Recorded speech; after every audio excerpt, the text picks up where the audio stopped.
de procéder à la prochaine allocution, nous reconnaissons la présence et l'engagement de Madame Ramatoulaye Taye, directrice sport et jeunesse. Nous reconnaissons également l'engagement et la présence de Madame Seynabou Fall du FODEM, encore pour leur engagement pour la réussite du forum jeunesse. Pathé, pour la prochaine allocution. Oui, merci Dior. Le mot est bien lâché. Nous sommes un mouvement qui veut construire l'avenir. La motivation mise sur la coopération et non la concurrence est le moteur d'une jeunesse qui choisit de prendre sa place. Sur cette lancée, nous allons accueillir, mesdames et messieurs, sous vos applaudissements, monsieur le maire de la ville de Dakar, monsieur Barthélémy Diaz.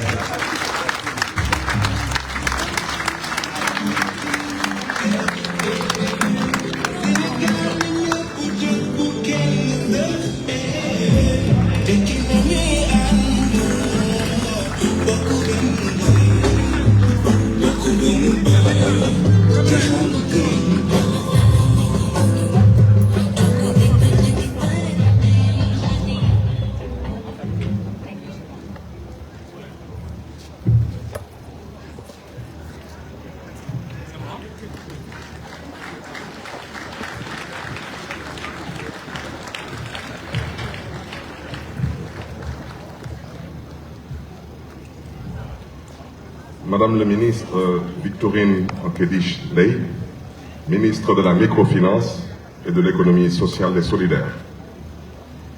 Mesdames, Messieurs les maires, Mesdames, Messieurs les adjoints au maire, Monsieur le représentant de Monsieur Khalifa Boubacar Sall, maire honoraire de la ville de Dakar, Madame Soha Mouardini, maire de la ville de Dakar, à qui je souhaiterais aujourd'hui rendre un vibrant hommage parce que, étant mon prédécesseur qui a eu à candidater pour le compte et le nom de la ville de Dakar. Madame le maire, merci de faire rayonner Dakar aujourd'hui et merci aussi pour la candidature que vous avez portée pour le compte et le nom de la ville de Dakar pour organiser les Jeux Olympiques de la jeunesse, édition 2026. Merci et sachez que vous êtes l'absente la plus présente à la ville de Dakar. Donc Dakar continue à compter sur vous et votre disponibilité. Madame le secrétaire général du Forum mondial de l'économie sociale et solidaire, Madame Aude Saldana Kaznav, Monsieur le coordonnateur du RACTES, Monsieur Malik Diop, Monsieur le secrétaire général de la ville de Dakar, président de la couveuse d'entreprise pour la promotion de l'emploi par la microfinance, le CPM. Mesdames, Messieurs les conseillers municipaux de la ville de Dakar, Monsieur Sobel Aziz Ngom, directeur exécutif du consortium Jeunesse Sénégal, Monsieur le professeur Sambou Ndiaye, Monsieur le président de l'Union des associations d'élus locaux, Monsieur le président de l'Association des maires du Sénégal, Mesdames et Messieurs, chers invités du Préforum Jeunesse, c'est un réel plaisir pour moi de prendre la parole devant vous aujourd'hui en ma qualité de maire de la ville de Dakar et hôte du 6e Forum mondial de l'économie sociale et solidaire qui s'ouvre ce jour dans notre pays, le Sénégal. Une première en Afrique. Être la première ville africaine à accueillir le Forum de l'économie sociale et solidaire est à la fois une immense fierté, mais s'accompagne d'une grande responsabilité. Nous avons la responsabilité de porter la voix du continent africain et de démontrer au monde entier que l'Afrique est résolument le continent d'avenir. L'atout majeur de l'Afrique, c'est notre jeunesse.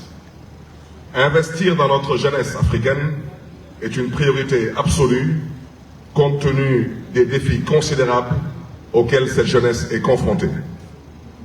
Vous me permettrez alors d'insister sur le fait que nous avons tous un rôle de premier plan à jouer dans les sphères de décision et plus particulièrement au sein de nos collectivités. Ce pré-forum jeune marque votre engagement citoyen et traduit en actes concrets votre volonté à construire la société dans laquelle nous souhaitons vivre dans un esprit d'ouverture, de solidarité et de responsabilité.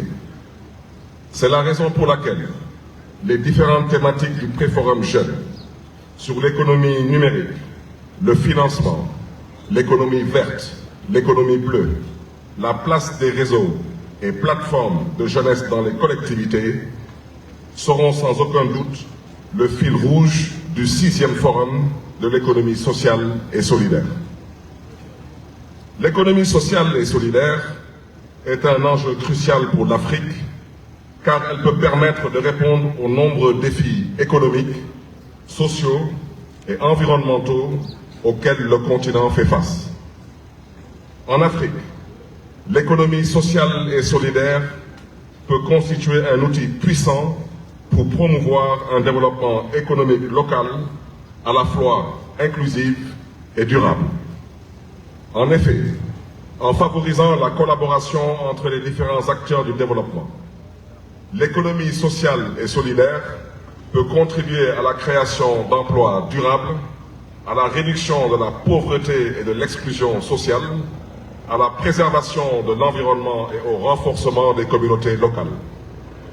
L'économie sociale et solidaire peut ouvrir la voie à un avenir plus équitable et plus durable pour l'Afrique. C'est l'occasion ici de saluer l'engagement de l'État du Sénégal sur l'économie sociale et solidaire. Le Sénégal a fait de l'économie sociale et solidaire une priorité fondamentale qui contribue à créer de la valeur ajoutée dans les secteurs formels et informels.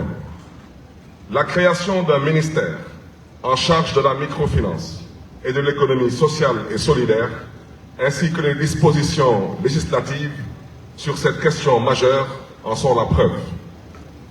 Chers amis, chers frères et sœurs, nous sommes réunis ici pour parler de l'économie sociale et solidaire, qui gagne rapidement du terrain dans le monde entier, en promouvant une approche de l'économie centrée sur l'humain, qui privilégie la coopération, la solidarité, l'équité et l'autogestion démocratique. C'est de cela qu'il s'agit. L'économie sociale et solidaire présente une alternative à l'économie conventionnelle axée sur le profit. Elle donne la priorité aux valeurs sociales et environnementales pour construire des communautés durables et inclusives. Chers frères et sœurs, nous sommes à un moment critique de l'histoire de l'Afrique, où nous devons nous rassembler et agir pour offrir des chances égales à tous les enfants du continent.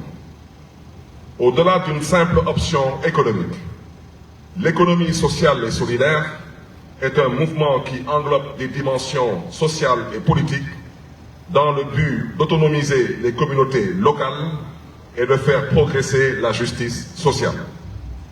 C'est pourquoi je vous exhorte à prendre les choses en main et à rejoindre ce mouvement. L'entrepreneuriat est une voie possible pour sortir de la pauvreté, pour créer des emplois durables et résoudre les défis sociaux et économiques de notre continent. L'implication de tous, et surtout celle des jeunes, est primordiale pour relever les nombreux défis. Nous, jeunes Africains, sommes extrêmement prometteurs pour l'avenir économique du continent. Nous constituons une ressource précieuse et une force motrice pour le changement, possédant la vitalité et l'esprit d'innovation nécessaires pour relever les défis économiques et sociaux de notre continent. Nous, jeunes Africains, sommes les gardiens de la croissance économique durable de l'Afrique, cultivant le potentiel de création d'emplois, d'expansion économique et de réduction de la pauvreté. Sans notre participation, la vision d'une Afrique forte et prospère pourrait rester une réalité lointaine. Les chiffres parlent d'eux-mêmes. 60% de la population africaine est âgée de moins de 25 ans. L'Afrique qui se dessine sous vos yeux se construira avec nos mains. Parler de la jeunesse, c'est partager 3 chiffres qui me viennent à l'esprit. Tout d'abord, 70% de la population en Afrique est âgée de moins de 35 ans. Nos jeunes sont confrontés à des emplois précaires au sous-emploi, au chômage, à un accès au financement limité, à un décalage entre leurs compétences et les attentes du marché. Beaucoup sont contraints de rejoindre l'économie informelle. Ensuite, plus de 80% des emplois en Afrique sont créés dans l'économie informelle. Ce chiffre nous interpelle et souligne l'urgence d'une transition de cette économie informelle vers une économie durable. C'est le thème de la 6e édition du Forum de l'économie sociale et solidaire. Enfin, l'indice de développement humain en Afrique s'élève à 0,5 sur 1. Par conséquent, le développement économique de notre continent pourrait être doublé si notre indice de développement humain était au maximum. Ce chiffre souligne le besoin impérieux d'investir dans l'éducation, le développement des compétences, l'employabilité et l'emploi, la santé et la nutrition qui sont les piliers du développement du capital humain. Par ailleurs, la relation du continent africain avec le reste du monde doit être réinventée. Nous devons repenser notre collaboration au sein de notre pays, le Sénégal, la coopération entre nos pays africains, mais également la coopération nord-sud. L'un des moyens les plus efficaces d'y parvenir est de travailler ensemble pour soutenir l'éducation en Afrique ainsi que la transition vers un emploi durable. Les acteurs et partenaires du développement, les institutions financières, les partenaires techniques et financiers, les coopérations étrangères devront travailler ensemble avec les gouvernements, les collectivités territoriales, le secteur public, le secteur privé, afin de mettre en place des actions durables et à plus fort impact. Ma vision dans la gouvernance urbaine et de l'innovation à Dakar s'articule autour d'un aspect crucial: le développement du capital humain avec une priorité portée sur l'éducation. La jeunesse africaine est un acteur majeur pour la croissance future de notre continent. Cette jeunesse doit être compétitive pour répondre au marché global. Le monde est à court de talents dans plusieurs secteurs tels que la santé, la tech, pour ne citer que cela. Ce sont plus de 10 millions d'emplois dans la santé et plus de 5 millions d'emplois dans la tech qui sont à pourvoir dans le monde. La jeunesse africaine, sous réserve d'obtenir une formation de qualité, pourrait répondre à cette demande du marché de l'emploi mondial. Travailler pour le monde à partir de l'Afrique, dans les métiers de développeurs dans la tech et dans les métiers d'études cliniques dans la santé, entre autres, est tout à fait envisageable. Nous devons être prêts à saisir les opportunités du marché global. Il ne s'agit pas seulement d'adresser des solutions pour les 10% de jeunes qui atteignent l'enseignement tertiaire, y compris les formations techniques et professionnelles. L'urgence est encore plus importante pour les 90% de jeunes qui décrochent au primaire, au secondaire et qui n'atteignent pas l'enseignement tertiaire. La priorité est de permettre à ces 90% de jeunes d'acquérir des compétences indispensables à leur transition vers un emploi durable et être compétitif au niveau mondial. En outre, je suis conscient que l'accès à l'éducation est un défi, en particulier pour les jeunes filles issues de familles défavorisées. Nous devons soutenir les jeunes filles à contourner tous les obstacles, tels que la déscolarisation, les grossesses et mariages précoces, qui se présentent à elles dans leur parcours pour contribuer au développement économique. Pour y remédier, la ville de Dakar a lancé un programme de bourse d'études pour tous, dans le but d'offrir à tous les jeunes des chances égales d'accéder à un avenir meilleur.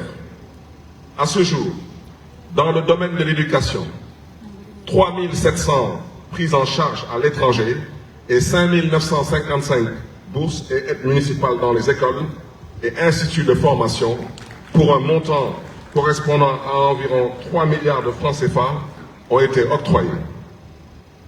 Je rappelle que la ville de Dakar est un partenaire et subventionne l'organisme départemental de coordination des activités de vacances dénommé ODECAV, qui regroupe 13 zones et plus de 200 associations sportives et culturelles communément appelées ASC. La ville de Dakar est également partenaire du CEDEPS, service départemental de la jeunesse de Dakar, avec qui elle développe des programmes de formation et d'animation au profit des jeunes de Dakar. Pour aller plus loin, la diaspora africaine pourrait accompagner l'économie sociale et solidaire en se hissant au sommet des entreprises technologiques et en influençant leurs entreprises à déplacer les opérations en Afrique pour soutenir l'emploi des jeunes. C'est l'exemple de l'Inde, devenue un hub technologique pour le monde avec de nombreux contrats de sous-traitance grâce à l'influence de sa diaspora. Influence à l'étranger et mentorat en local ont été les secrets de la réussite. Notre diaspora, à travers son leadership, des mécanismes de transfert de savoir, de savoir-faire et d'appui au financement, contribuerait ainsi à une meilleure productivité des jeunes et des femmes et à la valorisation du capital humain. Mesdames et messieurs, distingués invités du Préforum Jeunes, permettez-moi de vous rappeler qu'au niveau de la ville de Dakar, avec le conseil municipal, nous nous sommes engagés à mettre en place une politique qui participe pleinement à la lutte contre le sous-emploi des jeunes en développant des stratégies qui favorisent l'intégration de ces derniers dans le secteur de la création d'entreprises. Ce volet lié à la formation des jeunes, en partenariat, nous a incité, avec les villes de Marseille, de Montréal, l'Association des maires francophones et l'École des entrepreneurs du Québec, à renforcer la couveuse d'entreprises pour la promotion de l'emploi par la micro-entreprise, le CPM, qui a permis à de jeunes porteurs de projets d'être formés aux techniques de création d'entreprises. Et à ce titre, je voudrais rendre un vibrant hommage à Madame Samb, directrice du FODEM. Nous avons également initié un important programme de formation et d'autonomisation économique des femmes par la création du FODEM, qui a pour mission de lutter contre la paupérisation urbaine et féminine. En outre, 2000 jeunes ont été recrutés dans les 19 collectivités territoriales de Dakar, où 150 000 mètres carrés de voies ont été pavés et 5 000 emplois indirects générés pour la fabrication et la pose de pavés. Et à ce stade, permettez-moi de rendre un vibrant hommage au maire honoraire de la ville de Dakar, M. Khalifa Ababakar Sall, et à Madame le maire, Swam El Douardini, pour tous les efforts consentis dans la création d'emplois dans le programme du pavage. Mesdames et messieurs, chers invités du Préforum Jeunes, l'Afrique et ses partenaires au développement ont la responsabilité d'œuvrer ensemble pour développer notre capital humain. Pour être compétitive, l'Afrique doit développer des talents globaux. Je reste convaincu que nous pouvons continuer à avancer dans cette direction avec les acteurs du développement. Faire en sorte que les jeunes puissent acquérir des compétences dans la technologie, l'économie digitale, l'agro-business, les mécanismes d'accès au financement, entre autres, est une priorité cruciale. Par ailleurs, les petites et moyennes entreprises sont les plus grands pourvoyeurs d'emplois. Par conséquent, il est urgent de soutenir l'entrepreneuriat tant d'un point de vue des compétences, accès au financement, que d'un point de vue accès au marché local et international. Prendre des paris sur notre jeunesse, lui faire confiance, l'accompagner dans son acquisition de compétences, la mettre en relation avec les employeurs, la soutenir dans l'entrepreneuriat, lui donner accès au financement. Voilà ce qui est de notre responsabilité. Investir dans notre jeunesse, c'est l'urgence du moment. Mon ambition en qualité de maire de la ville de Dakar est qu'au sortir de ce forum, nous nous engagions tous autour des mesures urgentes et concertées. je plaiderai pour le lancement de la plateforme DK 20, 23, 30. Au sortir de ce forum, je souhaiterais qu'à partir de Dakar, que nous puissions offrir à la jeunesse du monde 20 millions d'opportunités. Je pèse mes mots, je ne parle pas d'emploi, mais d'opportunités. Ce soit des financements, ce soit des emplois, ce soit de l'incubation, ce soit de la formation. 20 millions d'opportunités en 2023 pour atteindre les objectifs de développement durable en 2030. C'est DK 20, 23, 30. Une plateforme conçue, comme je l'ai dit tantôt, pour créer 20 millions d'opportunités de formation, d'éducation, d'employabilité, d'accès au financement pour les jeunes et les femmes. Un engagement pris ce jour, 1er mai 2023, et dont l'échéance coïncidera avec la réalisation des objectifs de développement durable en 2030. Je vous invite à partager cette mission d'autonomisation des jeunes et des femmes. Ensemble, faisons la différence et créons un avenir meilleur pour tous. Engageons-nous dans un partenariat gagnant-gagnant. Pour terminer, j'encourage vivement les responsables du consortium Jeunesse Sénégal pour leur engagement citoyen et vous propose de créer une structure qui va agréger toutes vos initiatives et qui sera un regroupement des présidents, vice-présidents et secrétaires généraux des amicales, associations et organisations similaires à la vôtre qui siégeront pour aborder les questions liées à l'entrepreneuriat local des jeunes et favoriser la coopération entre les jeunes futurs leaders de notre nation. Je reste convaincu que le Préforum offrira une plateforme exceptionnelle aux jeunes du Sénégal et d'ailleurs pour un partage d'expériences constructives et des projets novateurs. L'humain est au cœur de la stratégie de développement de la ville de Dakar. C'est pourquoi, en ma qualité de maire de Dakar, je suis déterminé à faire du forum GESEF 2023 plus qu'un forum d'idées, mais plutôt un forum d'action. Je vous remercie de votre aimable attention. Chers participants, que Dieu vous garde et que Dieu vous bénisse.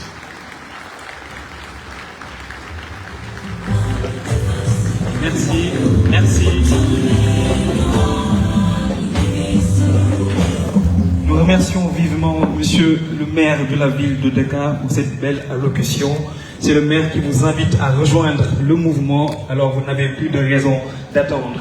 Et le rappel profite aux engagés. L'économie sociale et solidaire est une réponse à beaucoup d'enjeux actuels, notamment l'employabilité, la préservation de l'environnement et beaucoup d'autres enjeux du moment, avec des valeurs comme la solidarité, la gouvernance démocratique et la justice sociale. Sur cette même lancée, mesdames et messieurs, nous prions d'accueillir notre ministre de tutelle pour son allocution.